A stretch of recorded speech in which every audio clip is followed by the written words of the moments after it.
everyone, welcome back to my channel. Alexis Kimberly here. I hope you're all doing well.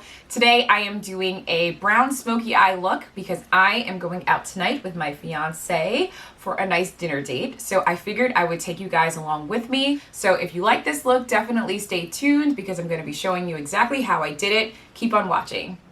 Okay guys, so I did my base, I did my foundation, my concealer, and my brows. Now I'm just going to go straight into the eye look, starting with the transition shade. I'm going to go in with the Jaclyn Hill palette, as I always do. I love this palette in this shade right here. And I'm going to dab my blending brush in there pretty liberally, tuck my hair away, and just go right above the crease in windshield wiper motions to pack that color in. Now I love transition shades. I love warm transition shades specifically on me. I have a warm undertone to my complexion, so it just makes sense for me to go in with warm shades to complement my skin. You can also go in with cooler shades if your skin tone is cooler than mine. And when I say cooler, I mean you have a blue or green undertone to your skin. I, on the other hand, have more of a gold undertone to my skin. So I tend to go for the more warm shades like red or yellow in my crease. Doing the same on the other side and just building that color. And I'm going for more of a rounds look today, so I'm bringing my transition shade from the outer corner of my eye all the way to the inner corner of my eye. Alright, next I'm going to go in with a brown shade in my crease. I'm going to be using this color right here in the Jaclyn Hill palette to deepen up that crease. I'm dabbing a new blending brush into that color and tapping off the excess. And I'm placing it directly into my crease. I'm not going above where I had the transition shade. I'm going directly into that crease line when I apply it.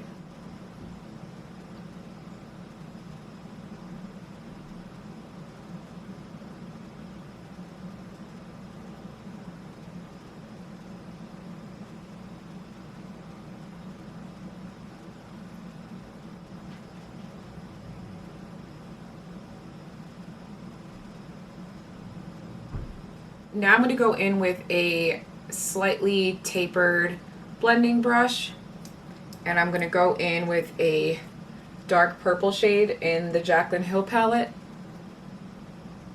and add that in the crease to deepen it even more.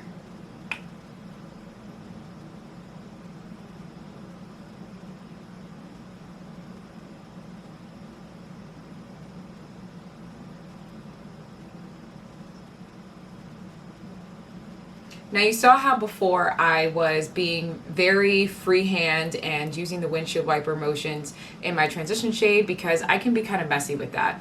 But in the crease you want to be a little bit more precise. We are doing a somewhat smoky look today, so being super precise is not necessary, but when you're trying to deepen the crease, you really want to make sure that you are staying in the crease area and not going above or below the crease. And next I'm going to take a clean or somewhat clean brush with a pointed end here. It's another blending brush. I'm using the Morphe E22 brush, but I like this brush because it's pointed and so it gets nicely into the crease, but it also does a good job in blending out the color so that it's not too harsh of a line. So I'm just going to go back and forth in windshield wipers with this brush just so that the line in our crease is not too harsh. And again, I'm taking that into the inner corner. Not all the way, but you can see I'm kind of stopping right about here.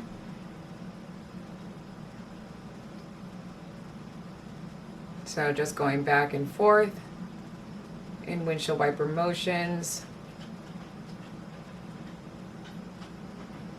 so that we can remove that harsh line.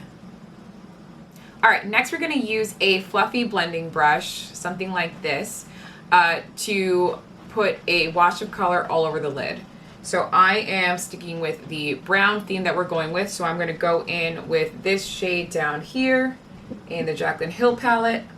If you haven't noticed, I absolutely adore this palette. I think it's so great. The colors are pigmented. It shows up on any skin tone. They're really great. So I'm going to use my brush and I'm just going to put a wash of color of that color all over the lid. No real precision is necessary, just as long as you stay below the crease line.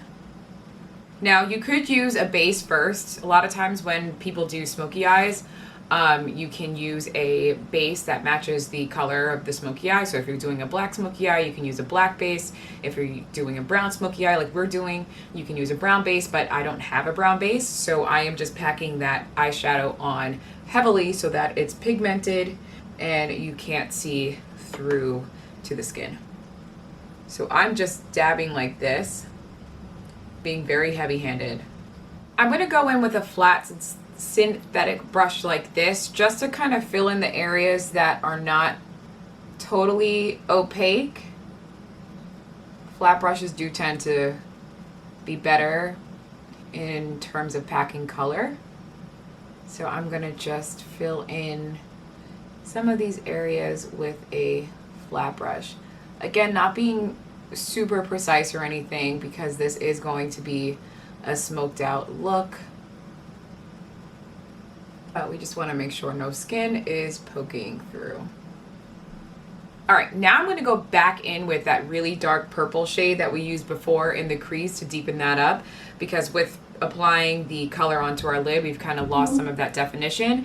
And again, I'm not trying to be super defined with the crease or anything, but just to add a little bit more depth, I'm going to go back in with the dark purple shade down here and tapping off the excess there. Again, using a tapered blending brush and just adding that in the crease on both sides.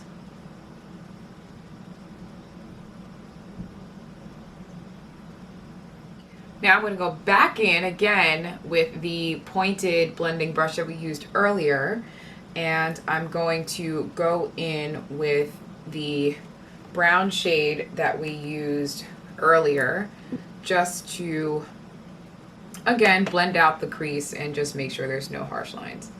That's really what makeup application is. It's about applying color, blending it out, applying color, blending it out, because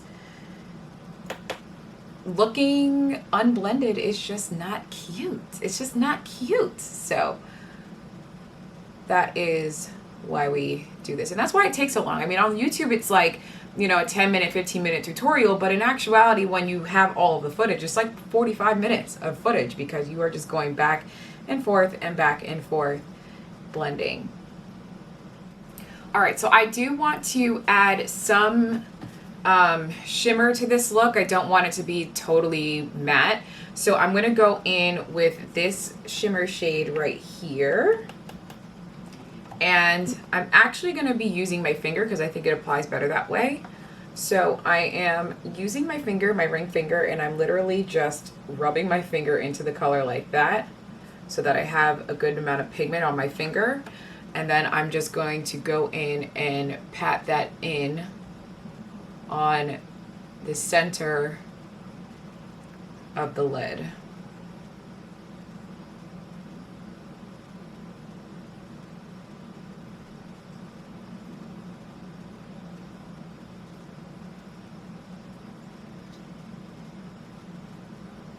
I'm going to go in with this shade right here to shade out my lower lash line. I'm using a pencil brush like this, tapping off the excess and smudge, smudge, smudge, smudge, smudge, smudge, smudge, smudge, smudge. I'm going in about maybe 2/3 of the way in. And I'm going to go in with the transition shade that we used earlier, the lightest shade that we used, this red shade here. And I'm going to go beneath that purple shade with the red shade and blur that out as well. All right, now next I'm going to line the inner third of my lower lash line with a, I'm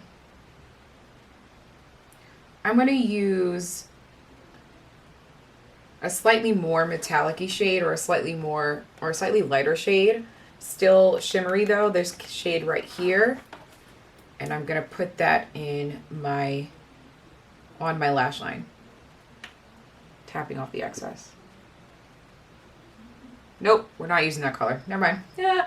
So I'm gonna go in with an even lighter shade, which is over here.